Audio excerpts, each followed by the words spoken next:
सोचा है जो खाना हम खाते हैं वो हमारे शरीर को चलाने वाली एनर्जी में आखिर बदलता कैसे है? ये एक कमाल का सफर है, एक ऐसी फैक्ट्री जो हमारे अंदर ही 24 घंटे काम करती है। चलिए आज इसी प्रक्रिया को थोड़ा करीब से जानते हैं।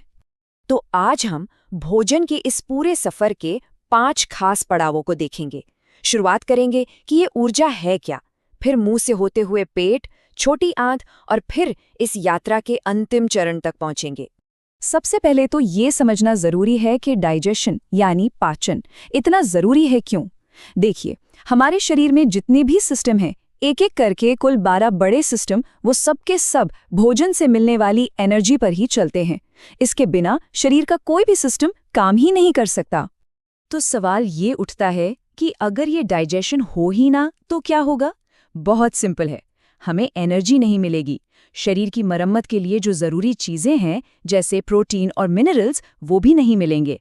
बिल्कुल एक गाड़ी की तरह जिसमें पेट्रोल ही ना हो, हमारा शरीर भी ठप पड़ जाएगा। तो मतलब ये हुआ कि सिर्फ खा लेना ही काफी नहीं है। असली जादू तो तब होता है जब हमारा शरीर उस खाने को पचाकर उसके पोषक तत्वों को सोखता है, यानी अब्जॉर्ब करता है। यही सोखने की प्रक्रिया हमें असल में ताकत देती है। तो चलिए शुरू करते हैं इस सफर को।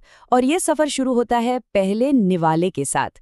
जैसे ही खाना हमारे मुंह में आता है तो होता क्या है, पहले तो दांत अपना काम करते हैं, खाने को छोटे छोटे टुकड़ों में तोड़ते हैं। फिर इसमें मिलती है लार।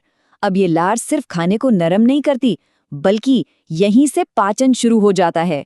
इसमें मौजूद एंजाइम्स कार्बोहाइड्रेट्स को तोड़ना शुरू कर देते हैं और बस इसके बाद खाना निगलने के लिए तैयार है।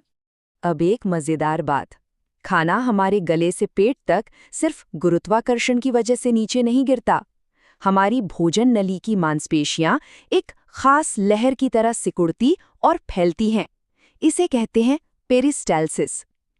यही मूवमेंट खाने को धीरे धीरे नीचे पेट की ओर धकेलती है। तो इस नली से होते हुए खाना पहुंचता है अपने अगले स्टॉप पर, यानी पेट में। और यहां से असली खेल शुरू होता है। इसे हम बॉडी का एसिड चेंबर भी कह सकते हैं। जैसे ही खाना पेट में लैंड करता है ना, उस पर 3 जबरदस्त चीजों का हमला होता है। ये तीनों मिलकर बनाते हैं गैस्ट्रिक जूस। इसमें होते हैं एंजाइम, हाइड्रोक्लोरिक एसिड और म्यूकस। अब इन तीनों की अपनी अपनी ड्यूटी है। एक तरफ एंजाइम्स हैं जो प्रोटीन को तोड़ने का काम करते हैं, फिर है जबरदस्त हाइड्रोक्लोरिक एसिड जो खाने को और छोटे टुकड़ों में तोड़ता है और साथ ही बैक्टीरिया को भी खत्म कर देता है। और म्यूकस, वो है बॉडीगार्ड जो पेट की दीवार को इसी खतरनाक एसिड से बचा कर रखता है। तो पेट में इस पूरी मिक्सिंग और ग्राइंडिंग के बाद जो खाना था ना, वो अब एक गाढ़े लिक्विड पेस्ट जैसा बन जाता है। इस पेस्ट को एक खास नाम दिया गया है, काइम। अब ये काइम आगे के सफर के लिए तैयार है। पता है इस पूरी प्रक्रिया में कितना टाइम लगता है? करीब करीब 2 घंटे। हाँ, अगर खाना ज्यादा ऑयली या भारी है तो थोड़ा ज्यादा टाइम भी लग सकता है। इसके बाद ही पेट काइम को आगे भेजता है। पेट का काम खत्म, अब काइम आगे बढ़ता है और दाखिल होता है पाचन की दुनिया के सबसे लंबे और सबसे पेचीदा हिस्से में, यानी छोटी आंत में। यही है हमारे शरीर का असली न्यूट्रिएंट हब। और यहाँ एक बहुत ही हैरान करने वाली बात है, हम इसे छोटी आंत कहते हैं, पर जानते हैं ये कितनी लंबी होती है? करीब 7.5 मीटर। जी हाँ, 7.5 मीटर। ये हमारे पेट के अंदर बहुत ही कायदे से कुंडल मारे बैठी होती है।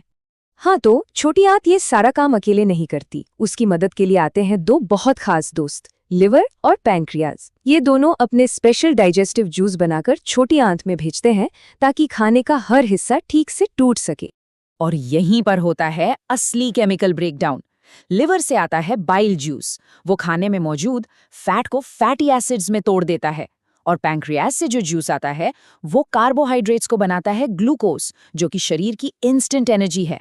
और प्रोटीन्स को तोड़ता है अमीनो एसिड्स में, जो शरीर के बिल्डिंग ब्लॉक्स हैं। तो अब हमारे पास सब कुछ अपने सबसे छोटे, सबसे सिंपल फॉर्म में है, fatty acid, glucose, amino acid. और अब ये तैयार हैं सबसे जरूरी काम के लिए, यानी खून में शामिल होने के लिए। तो ये होता कैसे है? छोटी आंत की दीवारों पर ना लाखों करोड़ों उंगलियों जैसी छोटी छोटी चीजें होती हैं। इन्हें कहते हैं विली। इनके अंदर खून की बारीक नसें होती हैं जो इन सारे पोषक तत्वों को सोखकर खून में मिला देती हैं और फिर खून इन्हें पूरे शरीर में पहुंचा देता है। तो सारे काम की चीजें तो खून में चली गईं। अब जो बचा खुचा सामान है वो जाता है सफर के आखिरी पड़ाव पर, यानी बड़ी आंत में। तो बड़ी आंत के बेसिकली 3 बड़े काम हैं। पहला, जो भी पानी बचा है उसे सोख लो। दूसरा, अगर कुछ मिनरल्स रह गए हैं तो उन्हें भी ले लो। और तीसरा, जो अब कचरा बचा है उसे जमा करके शरीर से बाहर निकालने के लिए तैयार करो। अब मजे की बात देखिए, नाम है बड़ी आंत, पर लंबाई में ये छोटी आंत से बहुत छोटी है, सिर्फ 1.5 मीटर। तो फिर इसे बड़ी क्यों कहते हैं? क्योंकि ये चौड़ाई में ज्यादा होती है।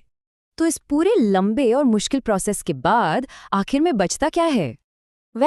जो कुछ भी ऐसा था जिसे शरीर इस्तेमाल नहीं कर सकता था, यानी जो अपशिष्ट या वेस्ट मटेरियल था, उसे शरीर से बाहर निकाल दिया जाता है। और बस यहीं पर यह लंबा सफर पूरा होता है। जरा सोचिए, हर रोज हर निवाले के साथ हमारे अंदर ये कितनी कमाल की और जटिल फैक्ट्री चलती है जो एक मामूली से खाने को जिंदगी देने वाली ऊर्जा और शक्ति में बदल देती है। वाकई अद्भुत है ये।